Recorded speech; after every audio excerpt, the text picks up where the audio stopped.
Hey guys, अब मैं react करने वाली हूँ on the real story behind Chhaava, fact versus fiction, Vicky Kaushal, Rashmika Mandanna by ladder facts. Actually हम छत्रपति संभाजी महाराज, छत्रपति शिवाजी महाराज, इनकी स्टोरीज हम बचपन से सुनते पढ़ते आए हुए हैं, बड़े होते आए हैं। तो पहले हम इस वीडियो में देखेंगे कि लेट्स सी इसमें क्या फैक्ट्स उन्होंने कहा है एंड देन इसके बारे में हम डिस्कस करेंगे। So before I start, hello नाम Monali Naiko, welcome to my channel Nakhre Wali Mona. और अगर आपने मुझे अभी तक सब्सक्राइब नहीं किया होगा तो please do subscribe my channel. So let's गो।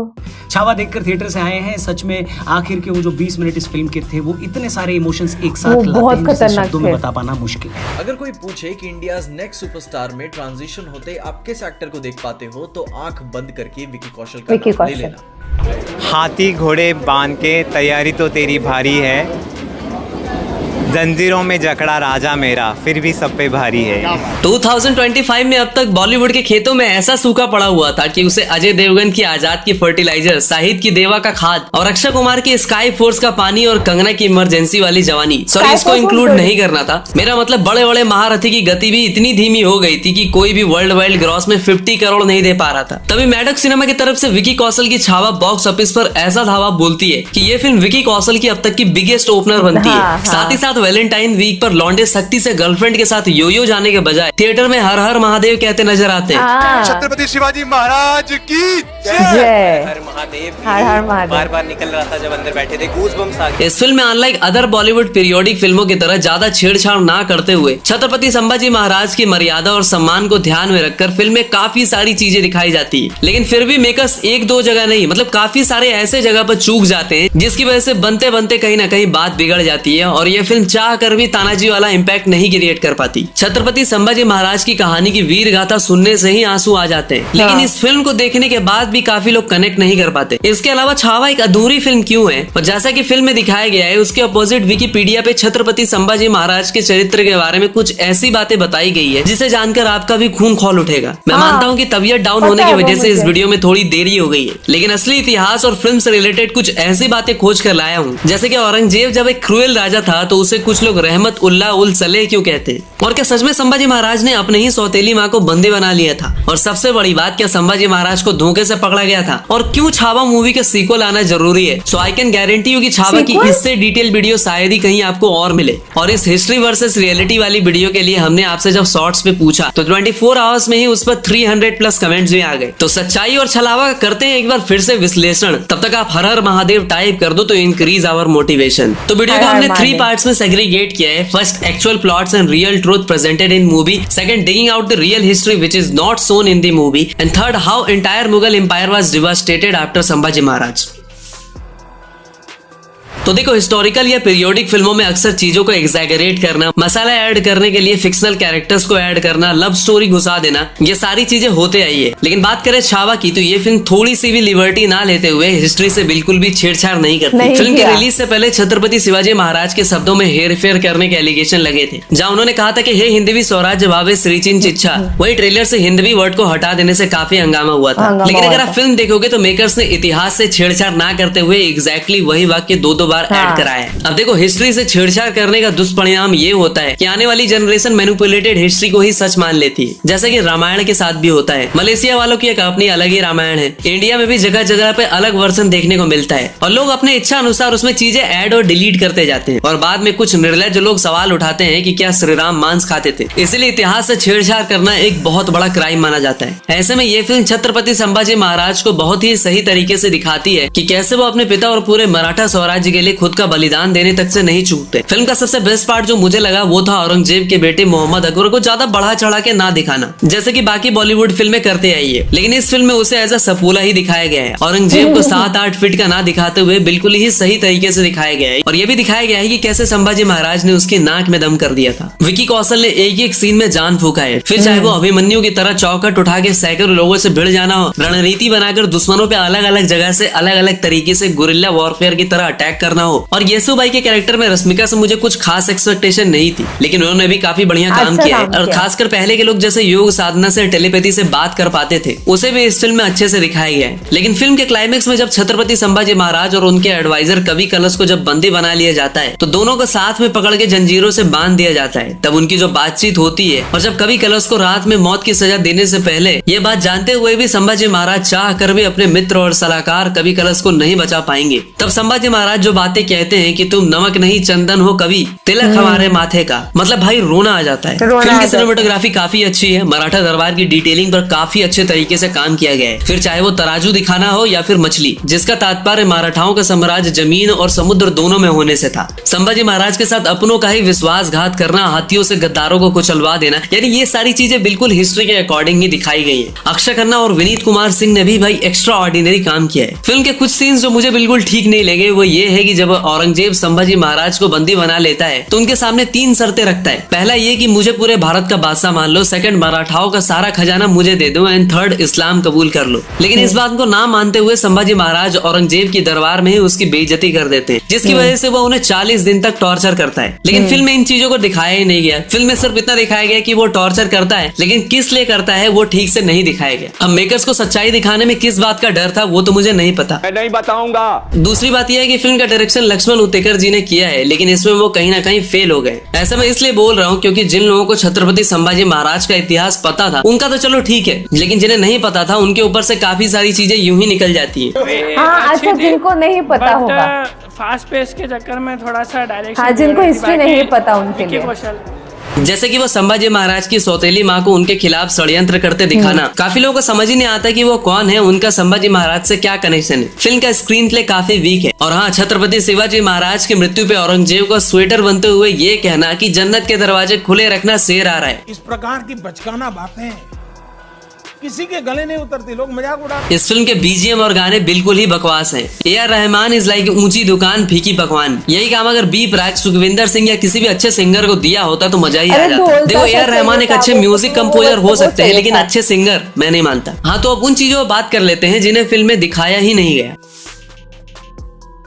एक राइटर, स्कॉलर और एक राजा। छत्रपति संभाजी महाराज के जन्म के 2.5 साल के बाद ही उनकी माँ का देहांत हो जाता है। तब उनकी दादी जीजाबाई उनका पालन पोषण करती है, उन्हें देश, धर्म, हिंदवी स्वराज्य और जीवन के आदर्शों के बारे में बताती है। और इसलिए 14 साल की उम्र में ही उन्होंने बुद्धभूषणम, नखशिख जैसी 3 संस्कृत ग्रंथ तक लिख दिए थे। संभाजी महाराज महादेव के बहुत बड़े भक्त थे, इसलिए उनकी राज मुद्राओं पे लिखा होता था, श्री शंभो शिवजात मुद्रा से धौवित राजते यंदक सेवनी लेखा वर्तत कस्य नौपरी। अर्थात भगवान शिव के भक्त और शिवजी के पुत्र संभाजी का राज्य आकाश तक फैला है और सभी प्रजाजनों के लिए हितकारी है। पता है, संभाजी महाराज जब बहुत छोटे थे तभी उन्हें औरंगजेब से मिलना भी पड़ा था। हुआ कुछ ऐसा था कि जब छत्रपति शिवाजी महाराज ने औरंगजेब के सबसे बड़े गुर्गे, मेरा मतलब जय सिंह से संधि की थी, तो जय सिंह ने उन्हें कहा था कि औरंगजेब उन्हें पूर्ण सम्मान देगा। इसलिए शिवाजी और संभाजी उनसे मिलने चले जाते हैं, लेकिन औरंगजेब ने शिवाजी महाराज और छोटे संभाजी को बंदी बना लिया होता है। ऐसे में शिवाजी महाराज वहाँ से निकलने की युक्ति लगाते हैं और मुगलों से ये बोलते हैं कि उनकी तबीयत ज्यादा खराब है कुछ दिनों से, तो कोई भी उनके घर में एंटर ना करे। जब भी कोई मुगल सैनिक वहाँ पर आता और खिड़की से अंदर देखता तो उनको लगता कि शिवाजी महाराज आराम कर रहे हैं। इसी बीच अक्सर शिवाजी महाराज संतों के लिए फलों और मिठाइयों की टोकरियां भिजवाया करते थे। तो एक दिन वो खुद और संभाजी राजे को लेकर फलों की टोकरी में बैठते हैं और भाग निकलते हैं। इन मुगल सैनिकों को शक ना हो जाए इसलिए वो अपने सौतेले भाई हीरोजी फरजान को अपनी जगह पर चद्दर उड़ाकर सुला देते हैं और अपने एक हाथ का कड़ा हीरोजी को पहना देते हैं, जिससे हीरोजी का हाथ बाहर रहे और मुगल सैनिकों को लगे कि छत्रपति शिवाजी महाराज आराम कर रहे हैं। और इसी की वजह से शिवाजी और संभाजी को टाइम भी मिल जाता है, जिससे वो आराम से बच निकलते हैं। इसके बाद औरंगजेब घोषणा कर देता है कि किसी भी बाप बेटे को देखने से तुरंत फौरन पकड़ लिया जाए। लेकिन शिवाजी महाराज आगरा से सीधा पूना नहीं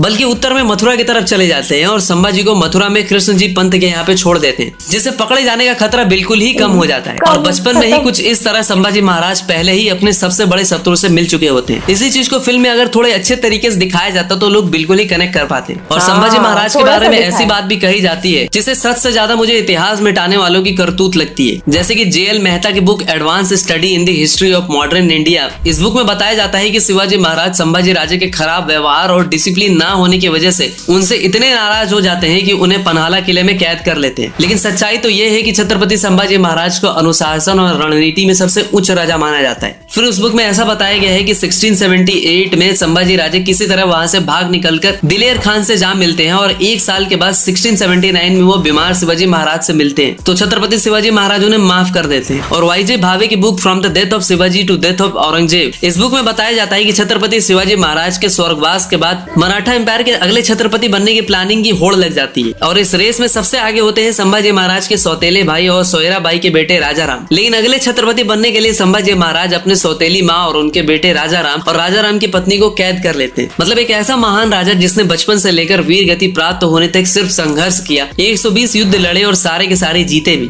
जिसने एक हाथ में शस्त्र और दूसरे में शास्त्र को रखा, अपनी आखिरी सांस तक शेर की तरह दहाड़ते हुए मृत्यु को गले लगा लिया। उसके बारे में ऐसी बातें कहना कि उन्होंने गद्दी पाने के लिए अपने सौतेली माँ और अपने भाई को बंदी बना लिया। अरे मुगल्स और मराठों में यही तो डिफरेंस था कि वो गद्दी के लिए अपने परिवार के लोगों की हत्या नहीं करते थे। लेकिन इस तरह की बातें दिल को चुभती है, वो भी एक परम प्रतापी धर्मवीर महान राजा के बारे में अगर ऐसी बातें की जाती है तो ये मुझे उन्हें बदनाम करने का षड्यंत्र लगता है। अगर कोई मराठी या हिस्ट्री की अच्छी खासी नॉलेज रखने वाला बंदा ये वीडियो देख रहा है तो अपने ओपिनियन कमेंट में जरूर बताना। और एक चीज जिसे इस फिल्म में जरूर दिखाना चाहिए था लेकिन उन्होंने नहीं दिखाया, वो ये था कि मराठा एम्पायर के दुश्मन सिर्फ मुगल्स ही नहीं होते बल्कि पुर्तगाली लोग, सिंधी लोग भी होते हैं। शिवाजी महाराज के स्वर्गवास के बाद पुर्तगाली लोगों ने अपनी सीमा बढ़ाने के लिए आतंक मचाना शुरू कर दिया होता है। कोंकण के गोवा और बॉम्बे में पुर्तगालीज यानी पुर्तगाली लोगों का ऐसा आतंक होता है कि वो गोवा के सारे हिंदुओं को मार रहे होते हैं, उनका कन्वर्जन कर रहे होते हैं। उनका बोलबाला नौसेना यानी नेवी में बहुत ज्यादा होता है। वो अक्सर मराठाओं के शिप्स लूट लिया करते हैं। इसी बात से तंग आकर संभाजी महाराज ने उन्हें सबक सिखाने की ठानी और 1683 से 1684 तक गोवा में उनसे युद्ध किया और उनकी औकात दिखा दी। लेकिन मुगल्स और पुर्तगाली मिल चुके होते हैं और मुगलों की बड़ी सेना की वजह से गोवा से संभाजी महाराज को अपनी सेना को वापस बुलाना पड़ता है। हाँ, तो अब औरंगजेब और उसके पास्ट के बारे में भी थोड़ी सी बात कर लेते हैं, जिसके पास्ट के बारे में काफी लोगों को ढंग से पता ही नहीं है। और 8.5 लाख से ज्यादा की सेना वाले औरंगजेब की पूरी मुगल एम्पायर कैसे तबाह हो गई उस पर भी बात कर लेते हैं। तो मुगल साम्राज्य का सबसे ज्यादा विस्तार, सबसे ज्यादा कर वसूली अगर किसी के रिजाइम में हुआ तो वो औरंगजेब या आलमगीर ही था। वो अकेला मुगल बादशाह था जिसने दक्कन और दक्षिण भारत को भी हथियाने की पूरी कोशिश की थी। औरंगजेब शाहजहां की छठी संतान थी और उसका तीसरा बेटा था, इसलिए शाहजहां उसे दक्कन का सूबेदार बनाता है। इधर वो अपने दूसरे बेटे दारा सिकोह को मुगल दरबार का कामकाज धीरे धीरे सौंपने लगता है। एक बार शाहजहां की एक बेटी जलकर मर जाती है, फिर भी औरंगजेब आगरा वापस नहीं आता। वो उसके 3 हफ्ते बाद आता है और जब वो आता है तो शाहजहां गुस्से में उसे दक्कन के सूबेदार के पद से हटा देता है। 7 महीने तक दरबार में न आने की सजा भी देता है। बाद में उसकी क्रूरता और युद्ध नीतियों की वजह से उसे मुल्तान सिंध का सूबेदार बनाया जाता है। लेकिन 1652 के गोलकोंडा के युद्ध में शाहजहां ने अपनी सेना वापस बुला ली होती है, जिससे औरंगजेब वो युद्ध हार जाता है।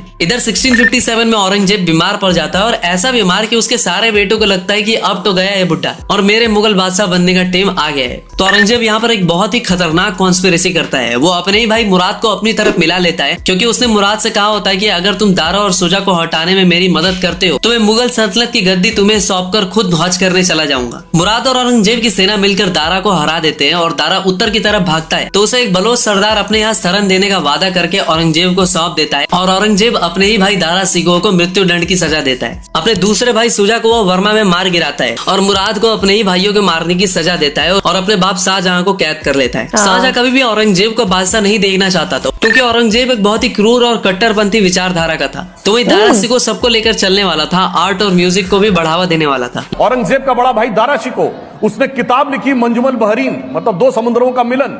और इतना ही नहीं, उसने उपनिषदों का फारसी में अनुवाद कराया।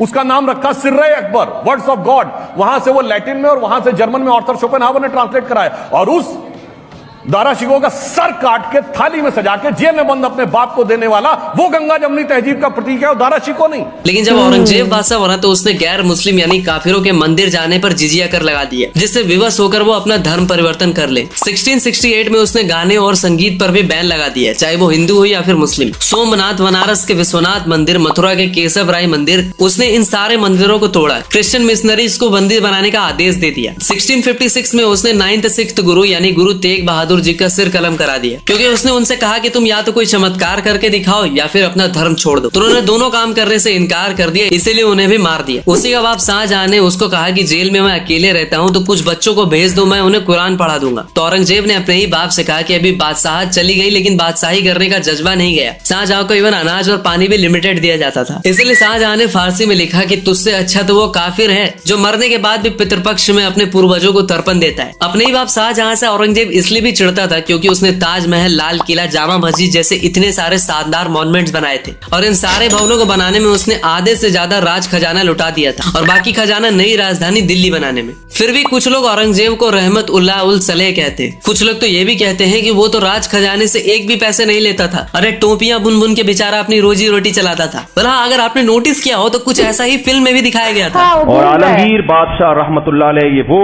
हिंदुस्तान की तारीख में बादशाह हैं जिसकी अंग्रेज भी आज ईमानदारी की तारीफ। इन्होंने बैतुल माल से तनख्वाह लेना बंद, टोपियां सी के अपना पेट पाला करते थे।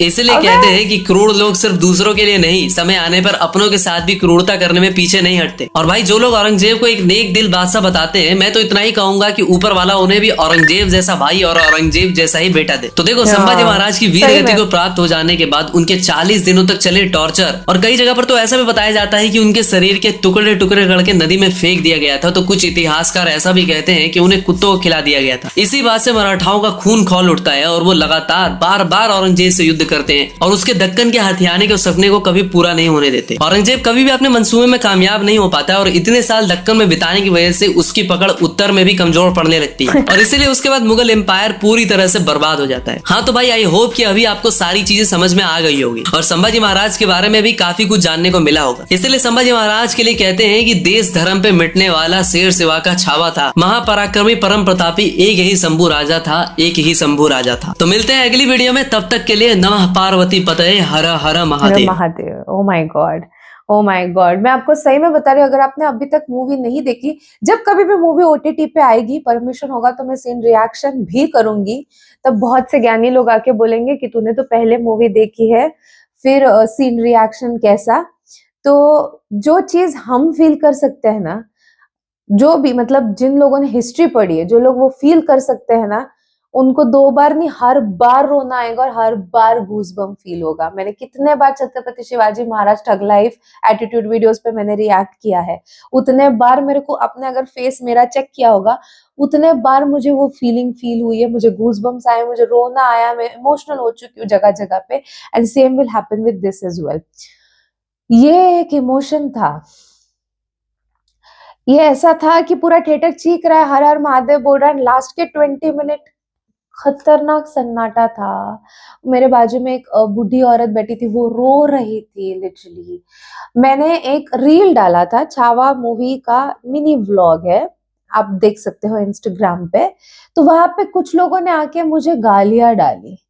मैंने सिर्फ इतना बोला कि मुगल तो थे ही नालायक, ठीक है। देखो विश्वासघाती थे, अपने पेरेंट्स के साथ ये किया, भाइयों के साथ ऐसे किया, जिस जमीन पे रहते उस जमीन के नहीं थे, टैक्स एक्स्ट्रा लिया, फिर हमारे छत्रपति संभाजी महाराज को इतना टॉर्चर किया था 40 दिनों के लिए एंड ऑल, वो भी किस रीजन से आप लोग जानते हो। तो ऑफ कोर्स हम कैसे उनकी तारीफ करेंगे, बट उसके ऊपर उन्होंने कुछ लोगों ने आके गाली दी। I don't know how why, है ना। आप इस जमीन से हो तो इस जमीन के जो हीरोज थे, हमने उसको रिस्पेक्ट करना चाहिए। या कुछ लोग तो ऐसे स्टोरीज वगैरह डाल रहे हैं कि इतना भी औरंगजेब बुरा नहीं था, उसने कुछ टेम्पल्स बनाए भी थे, अनप्रोटेक्ट भी किए थे। 400 तोड़ने के बाद 4 बनाए, आप उसके बाद बारे में बात करोगे।